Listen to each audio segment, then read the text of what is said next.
Good morning, Niel Hiscox, publisher of Canadian Auto Dealer, with another in our tech tutorial series.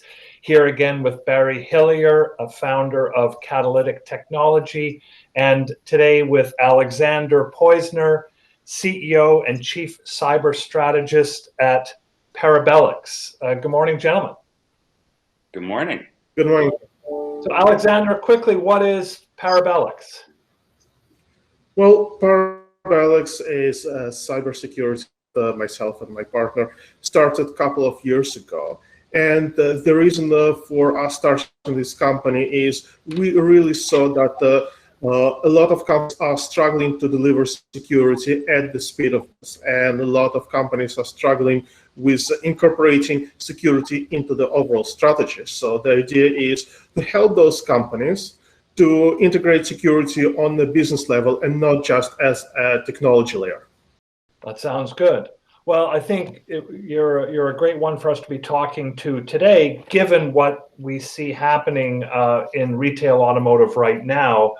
You know, as a result of the pandemic, dealers are very focused on the new normal from a customer experience standpoint, which is going to involve more distance interactions, more online interactions, and this may create some new security risks as well.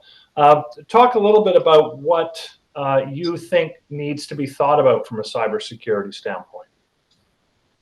Well, obviously, the new normal right now is that before the pandemic, we saw a lot of companies just building a hard shell around the organization. But now, with the pandemic, we saw that most of the employees were moved out of that hard shell. So literally, it doesn't exist. We need to think a bit differently about cybersecurity. And this is where we can no longer rely just on the technology. When you look at the cybersecurity, obviously, there are a lot of choices of what you should do, much like with anything in the business. But the most important thing about cyber right now is how do you create an appropriate business strategy around cyber? How do you create something that you can not just put on paper, but also translate into technology and maintain it? And this is what businesses should be thinking about. It's all about understanding risks. It's all about understanding how can you minimize those risks, not just through technology, because technology is just one aspect. The other two aspects are going to be people and how they do things, meaning the processes, as well as the knowledge that you have or the data that you have. So those three aspects are extremely important when businesses are looking at the new normal and cybersecurity as pertaining to new normal.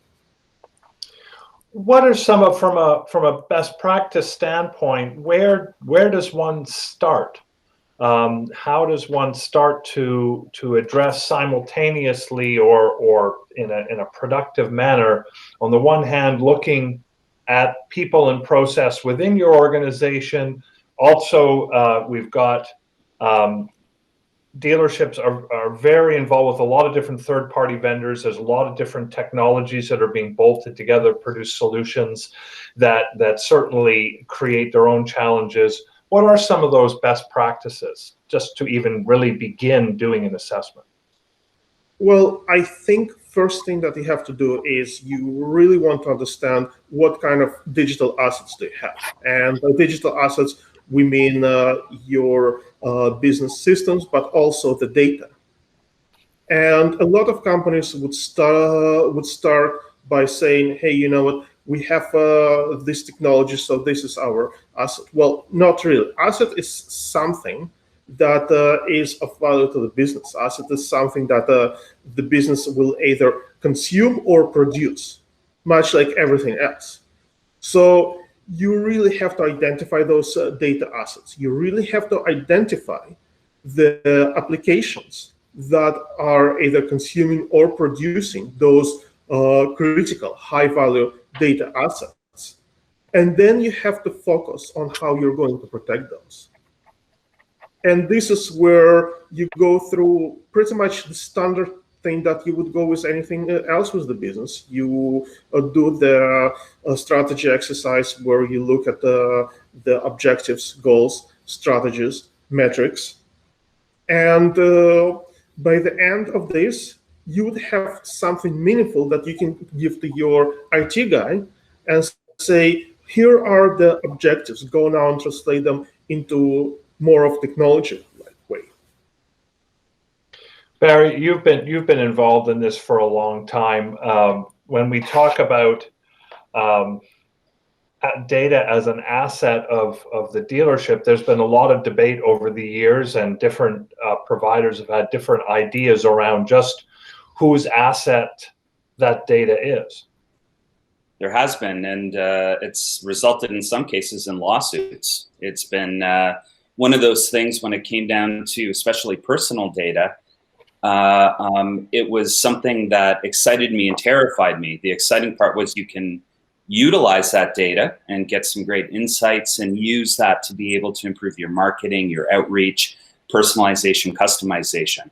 But with that, with data breaches, with potential risk of something happening, that's also where it becomes quite terrifying. And when you have so many different vendors all working literally and sharing data, it was one of those things that I think didn't get the same attention that it should have gotten. And so one of the things that I'd like to ask you, Alex, is how do you protect as a dealer that sensitive information when you know that there's all of these third parties that are all working with that data and it's going back and forth continually?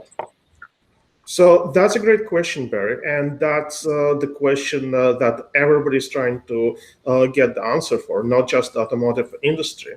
There are several aspects. Obviously, there is a legal and contractual way of doing it. But the problem with that way, even if you say, hey, you have to have certain level of data protection, and we have a right to audit you, and we may have a right to claim some monetary compensation in case of the loss, you still don't participate in protecting this data. It's all on the third party.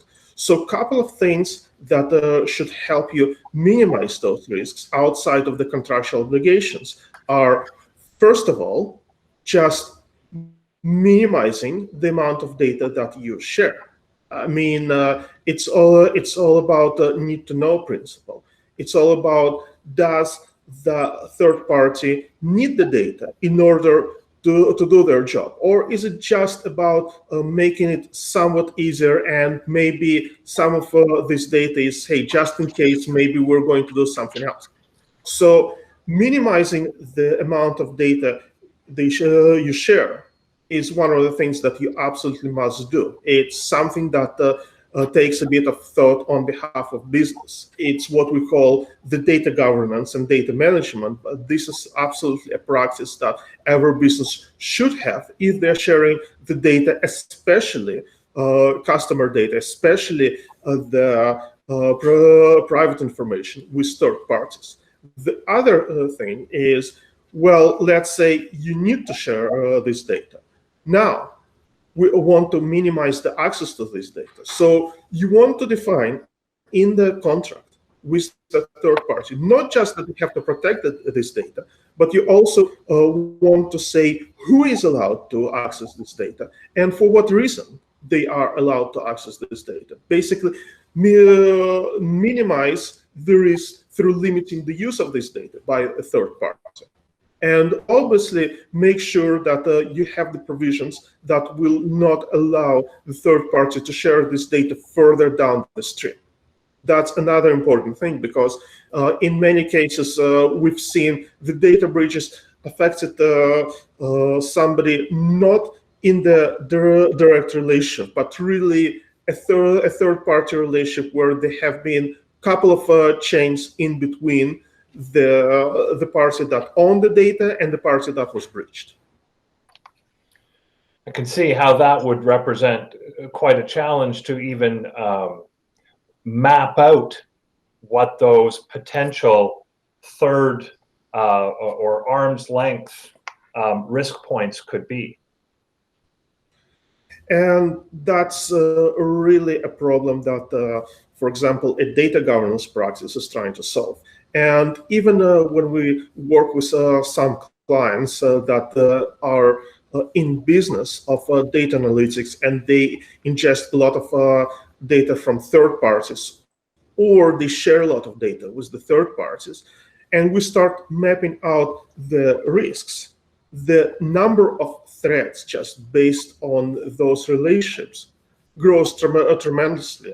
I mean, last week we were looking at the threat metrics for one of our clients, and it was at the level of 800 threats that we need to analyze. So obviously it gets complicated. News, there are several ways of doing it. You don't have to do it alone. There are companies that can provide you with applications where you can document all of those and analyze them in a normal way through an application.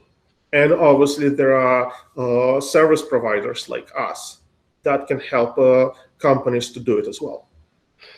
A question for you. I mean, at a time where everyone wants to try to see their businesses rebound as quickly as we can from the impact of the pandemic, and there's an awful lot of invention on the fly to create these new processes and new ways to engage customers.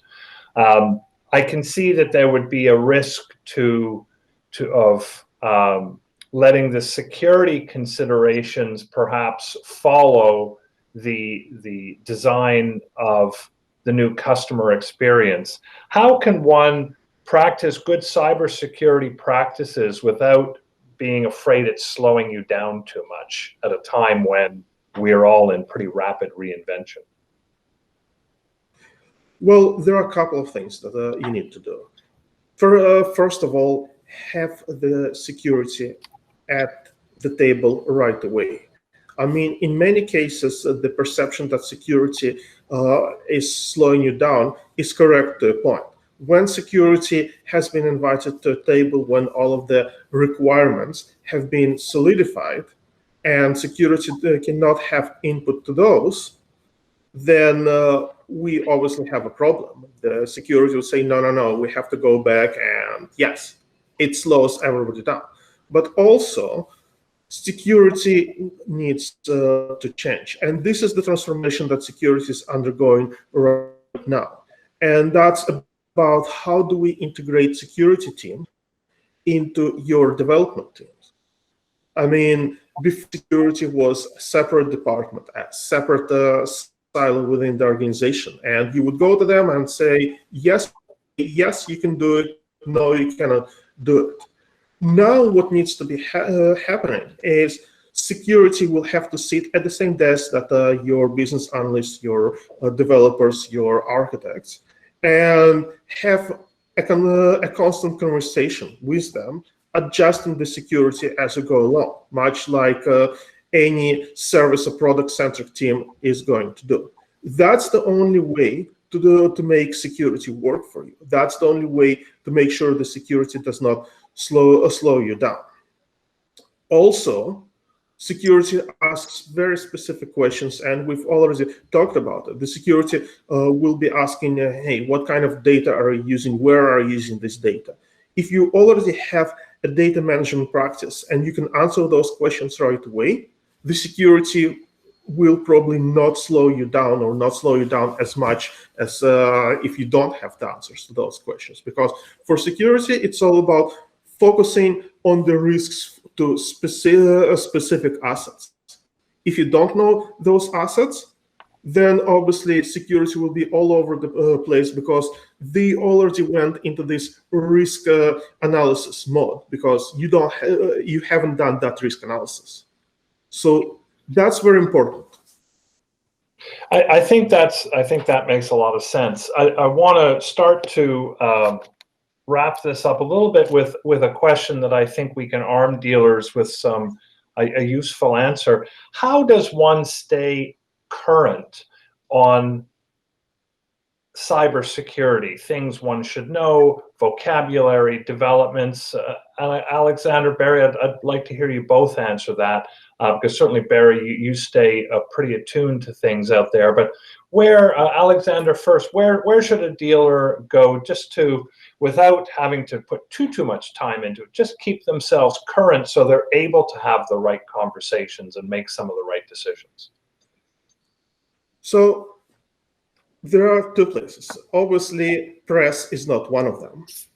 There are a couple of organizations that will help you with the vocabulary, and those that the security professionals will also use for their own attestation, as well as for exchanging the idea and publishing the idea. Those places include SANS Institute, SANS Institute. The other place will also be the ISC Square. If you've dealt with security professionals, you've heard about famous CISSP certification. That certification comes from ISC Square. And ISC Square is the organization that also has a lot of good basic information about security terminology. Also, when we're talking about the risk management, then another organization pops on a radar, and that's the organization that is more into the governance frameworks and governance certification, and that is ISACA, ISACA. And they also have a lot of good basic information published. Now, in terms of the news, because obviously we have to understand what's going on with the industry, there are a couple of places that I would recommend. I definitely visit those websites pretty much every morning, weather permitting. One of them is Dark Reading, and the other one is Threatpost. Now, those are more of kind of semi-profit places, and they do have a lot of sponsored content that you may want to ignore. However, their news content is well up to date, and it's more of objective coverage rather than opinions. Interesting. Barry, what about you? Where do you sort of turn to just keep a finger on the pulse? Short answer is the experts. Everything that Alex just mentioned, it's impossible for dealers or technologists like myself to actually fully stay abreast of. Things change very quickly, and in the past I've had conversations with Alex, and really he's been able to emphasize how quickly the changes can occur, where threats that weren't threats 3 months ago could take you down next week. And so realistically, I think this is one of those areas, like law and like accounting, that you need to find somebody who really is continually up to speed on it, and not only bring them in to help with the assessments, but more importantly, to help make you understand what the issues that could potentially ultimately cripple your business. Unlike a lot of other things, like COVID is slowing companies down.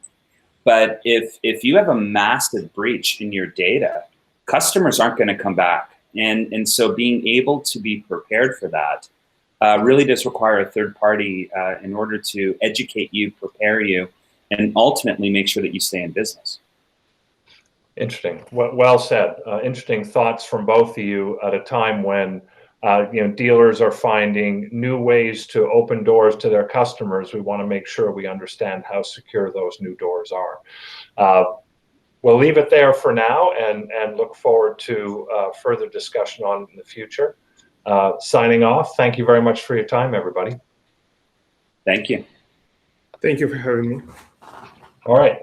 Niel Hiscox signing off for Canadian Auto Dealer.